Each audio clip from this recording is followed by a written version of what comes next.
e vinha um leão ou um urso e tomava uma ovelha do rebanho, e eu saía após ele e o feria, e livrava da sua boca. Levantando-se ele contra mim, lançava-lhe mão na barba, e o feria e o matava. Assim feria o teu servo leão como o urso, e assim será contra esse incircunciso filisteus, como um deles, porque afrontou o exército do Deus vivo. 37, disse mais a Davi, repete comigo: quem foi que livrou você? Quem foi que livrou você? Que te livrou do leão, que te livrou do urso, é quem vai te livrar das mãos dos filisteus. Então disse Saul a Davi: vai embora e Deus seja contigo. Você chegou aqui hoje, abril de 2023, foi porque você enfrentou leão e ursos e Deus foi contigo. Está com medo de quê? Está com medo de quê? Está com medo de enfrentar quem? Você tem valor, você tem força, e você sobretudo tem Deus na sua vida. Segundo, diante do confronto, é muito importante a maneira como vamos nos posicionar, pois essa maneira vai mudar a perspectiva do combate. Versículo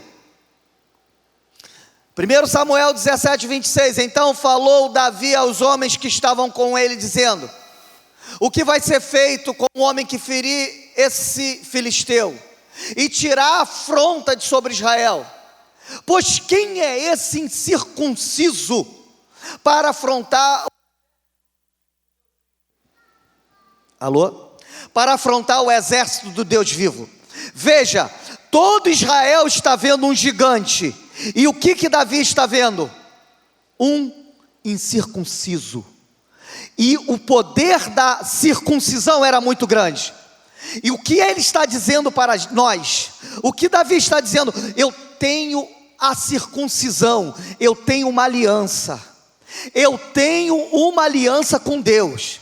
Ele tem a força, ele tem a espada, ele tem a lança, mas eu tenho uma aliança. Nós temos uma aliança. Como é que você se vê diante do combate? Como é que você se vê diante dos enfrentamentos? Qual é o enfrentamento, qual é o gigante hoje, agora, nesse momento, para o nosso exército da IERC? É o gigante violência na freguesia. É o gigante tráfico de drogas tomando conta do Gardênia. É a sensação de insegurança. É a sensação de domínio do mal. E a nossa posição é uma posição oposta. Nós somos pela paz. E por isso Deus revelou ao seu servo que entremos nessa batalha pelo pacto da paz. Pelo pacto da paz. E você me pergunta: mas André, isso resolve? Ezequiel 37, veio sobre mim a mão do Senhor e me transportou em espírito para um vale de ossos secos. E veio a minha palavra do Senhor dizendo: filho do homem, poderão esses ossos ter vida?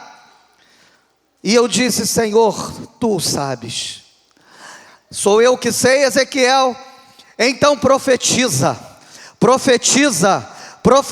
sobre o vale de ossos, porque farei o meu espírito entrar sobre esses ossos. E o texto bíblico diz: então profetizei, e houve um rebuliço, e houve um barulho, e houve um rebuliço, e Deus trouxe vida. Tem resultado? Eu não sei. O nosso problema não é necessariamente com os resultados. O nosso problema é profetizar. O nosso problema, a nossa missão é anunciar. A nossa responsabilidade é proclamar a paz e não nos conformar com este mundo, mas renovarmos, mais transformarmos pela renovação do nosso entendimento, a fim de experimentarmos a boa, perfeita e agradável vontade de Deus. Como é que você se posiciona? Como é que você se posiciona? Veja, olha isso aqui comigo. Quem era o discípulo amado de Jesus Cristo? Não ouvi. Um pouco mais alto. Por que você diz que é João? Porque a Bíblia diz isso, certo? Então vamos conferir? Passa o texto, por favor. Ora, acompanhe isso comigo, por favor. Um dos seus discípulos, a quem Jesus amava, estava reclinado no seio de Jesus. João capítulo 13 é o momento da Santa Ceia. Os irmãos há de concordar comigo, eles estão sentados e tem um lugar especial próximo, está João sentado. Na verdade ele não diz ser João, diz que é aquele a quem Jesus amava. Quem disse João foi você agora, e eu acredito em você. João 19, 26. Ora, Jesus vendo ali a sua mãe e seus discípulos, a quem ele amava, estava presente, disse a sua mãe: mulher, eis aí o seu filho. Segundo, né? João 20, verso 2. Correu, pois, e foi Simão Pedro e os outros discípulos a quem Jesus amava, e disse-lhe: o Senhor do sepulcro, levaram o Senhor do sepulcro e não sabemos onde o puseram. O momento pós Jesus ressurreto. 21, verso 7. Então aquele discípulo a quem Jesus amava disse a Pedro: é o Senhor. E quando Simão Pedro ouviu que era o Senhor, cingiu-se de túnica, porque estava nu, e lançou-se ao mar. 21, verso 20. E Pedro, voltando-se, viu a segunda vez aquele discípulo, e viu o que seguia aquele discípulo a quem Jesus amava. Bom, nós lemos 5 textos, e na narrativa sempre vem dizendo, aquele discípulo a quem Jesus amava. Tá, quem disse isso? Era João, e foi João que disse isso. É isso que eu estou entendendo? Quem disse foi João, e era João. Então ele disse, Jesus disse em algum momento ali: você é o discípulo que eu amo mais do que os outros. Não há dito isso, mas João dizia isso. E por que João disse isso? Mateus disse isso em algum momento, Lucas disse isso em algum momento, Marcos disse isso em algum momento, mas João disse isso. Para você entender melhor do que eu estou dizendo, João é o último livro do Novo Testamento a ser escrito.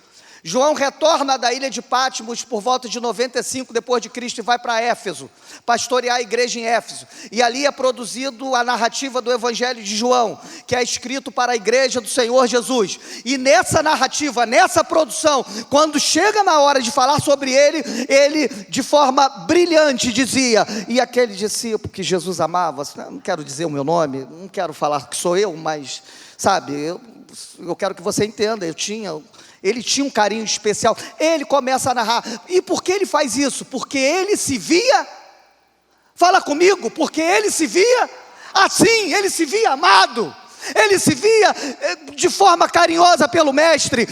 Precisamos saber como nós nos vemos, como nós nos posicionamos. Chega de derrota, chega de eu não posso, eu não sei, eu não faço, eu não consigo. Chega, porque quanto mais você produz esse discurso, menos a realidade que te cerca vai mudar, porque é assim que você enxerga a vida, e assim será. Seja amado, se veja como João, o discípulo que Jesus amava.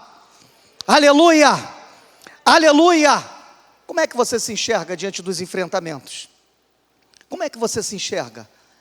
Aqui a gente tem esse momento. Davi olha para o gigante e diz: ele é um incircunciso.